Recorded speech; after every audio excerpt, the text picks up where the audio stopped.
Hi, this is Scott Schubert, and welcome to lesson number 7 in our series of free Forex trading videos. Today we're going to talk about another one of the great secrets of success in Forex trading, and as with many of these secrets that we demonstrate and reveal, most of them are actually slap in the face obvious once you see them, and it's actually amazing that everyone doesn't know these things and practice them in their own trading business. So this is not a secret. It should not be secret, and yet very few people do it. So we're going to talk about one of the things that differentiates successful traders from unsuccessful traders, and our course demonstrates many of these things that differentiate the successful from unsuccessful traders. So the thing that we're going to talk about today is called backtesting, and it can also be called simulated trading.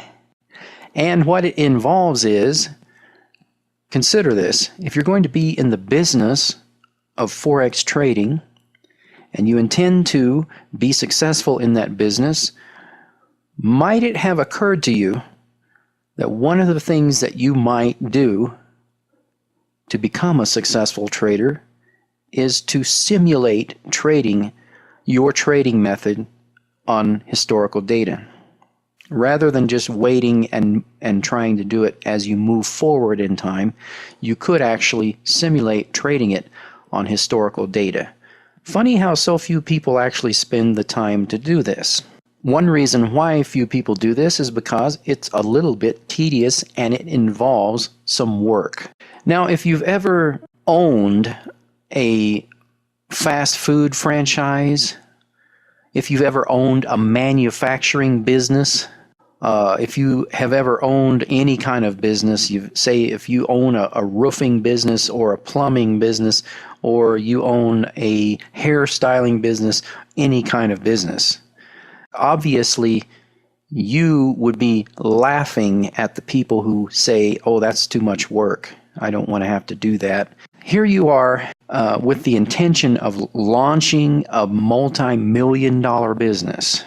You intend to start a business, and you intend for that business to be successful and grow into a multi-million-dollar business in a relatively short period of time, starting with very little capital and very little work. And yet people will say, oh, I don't want to have to backtest. I would have to actually sit down and work for a few hours. So you might want to get your priorities straight and focus on the positive, because if you're one of those people who does not have success consciousness and does not practice positive thinking in your business, you might want to start there. Start training yourself with success training that doesn't have to do with Forex, and start training yourself with positive thinking training, because you will need that before you will ever be able to have success. So you intend to launch a multi-million-dollar business. You might want to sit down for a few hours, maybe even 2 or 3 days. Oh my God, that you might have to sit down and actually do some work and put some effort into learning how to trade.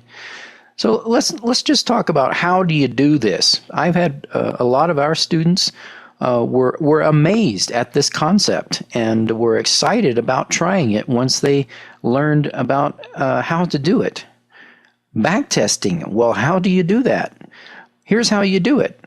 You pull up a chart with the setup for how you intend to trade, and this is how successful trading methods are developed, by the way. You could actually develop a successful trading method in the process of doing this.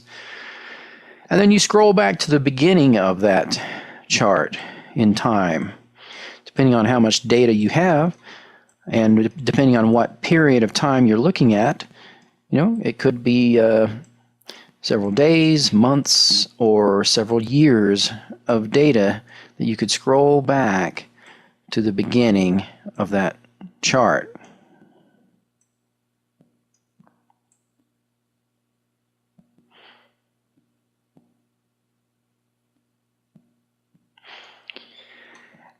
And let's just say for demonstration purposes, and to make this simple, that we have a trading method whereby we are going to apply a stochastics oscillator and nothing else, and we are going to buy every time there is a bullish reversal in the oversold zone, and we are going to sell or close our long position every time there is a bearish reversal in the overbought zone. So what that means is, if price makes it down into this zone and the blue line crosses the red, we will buy, and if the stochastics makes it up into this zone and the blue line crosses the red, we will sell. Now, obviously, that's not our trading method, but if you were to do this, you would, if nothing else, you would learn a lot about how stochastics can be useful in your trading business and the limitations of how stochastics could be useful in your trading business. You would learn things like when you're in an uptrend, you might not want to sell. When you get a bearish reversal in the overbought zone, you would learn things like that, as we are about to. And so here's what you would do. You would say, okay, I'm starting at this point in time, and here's where we are. And then you move forward one candle at a time. Keep moving forward. And this is, as you can see, this is back testing. We're testing a trading method on previous historical data, and we're also simulating trading it. So we're simulating how to trade. So here we got a bullish reversal. Stochastics was not quite in the oversold zone. Make a note of that. Maybe you might want to change your strategy and say, well, if it comes close to the oversold zone, I will buy when I get a bearish reversal. And that's how you would learn this, right? Or you could just take someone's word for it, buy a course, and do whatever they say. But this is how you actually know for yourself how markets behave. So here we had a bearish reversal in the overbought zone, and so we would enter the market at that time. Then you would take out your notebook and you would write down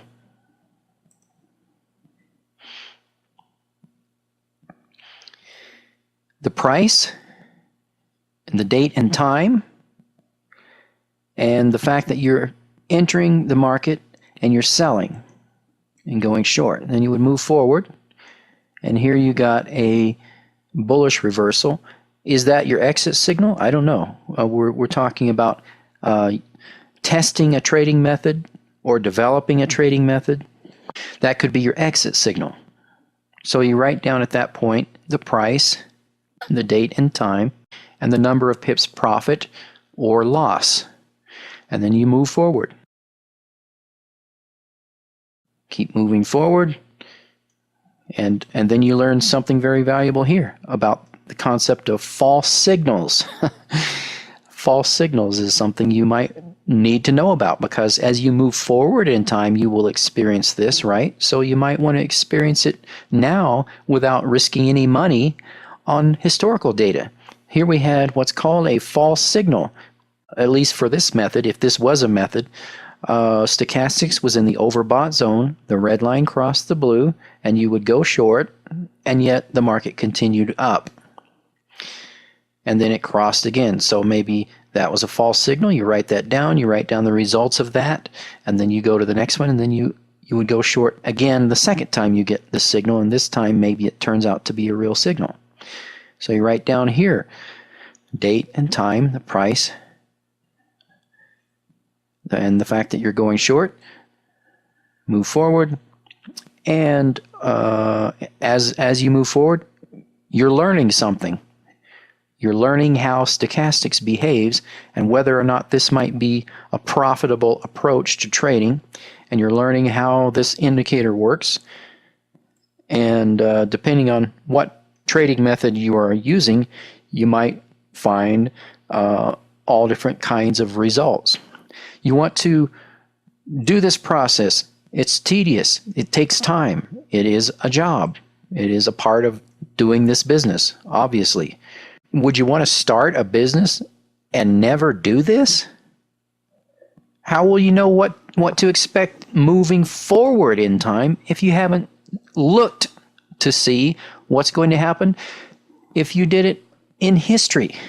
And as the CFTC politely reminds us, past performance does not guarantee future results, but when you learn our trading method, you will discover that there are certain principles that always occur over and over, and most likely always will occur over and over.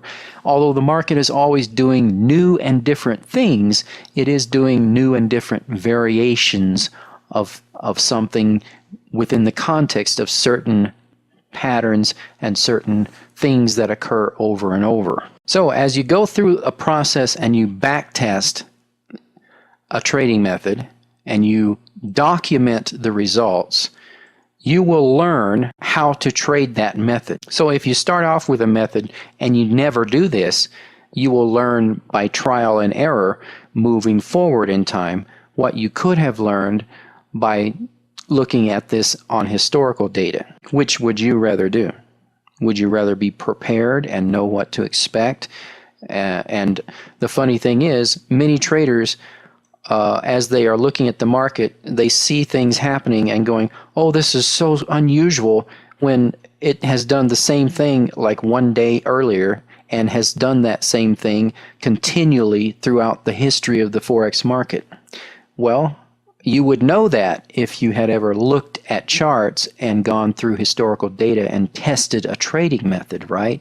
So this is one of the things that I will reveal to you here for free, because it should be so obvious to everyone, and yet very few traders actually go through this process. And our trading community includes some of the most successful Forex traders in the world. At least that is my belief. I'm not sure how I can document that, but based on my own experience and anecdotal evidence of talking to people in numerous different Forex trading programs, taking different trading programs myself, attending different seminars and participating in different Forex communities, it is my belief that our students are getting some of the best results by far in the industry. And so the people in our community are well familiar with this process and have gone through this process, so that when they actually trade in their live accounts, as the market moves forward in time, what they see will not be that surprising to them, because it will always tend to be different variations of what has happened in the past. And so now it should be very obvious to you that one of the key differences between traders who are successful and have consistent profit and traders who are not successful and do not have consistent profit might be whether or not they have spent time backtesting a trading method. So this is one of the things that you would do when you're starting your business, and part of the process of learning how to trade. And it's like a homework assignment that you would do it on your own time. Of course, this is your own business anyway.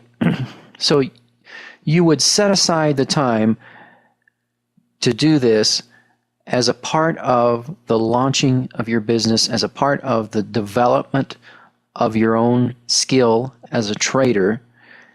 And once you have gone through this process, you will be able to say, this trading method theoretically has a such and such percentage win to loss ratio.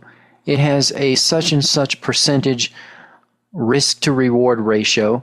This would be the actual result in my trading account, the percentage of increase that I would get by trading this method, and also taking into account how much time you are able to spend trading, and only documenting these results during the time that you would normally be trading. Would you want to know what the potential results are for a trading method in advance of risking your real money trading it? Or would you want to just open an account and see what happens? Well, I would think that you might want to know in advance what the potential results would be for a particular trading method, and this is how you do it. Until the next time we get together, I'm wishing you the best of success in your Forex trading business.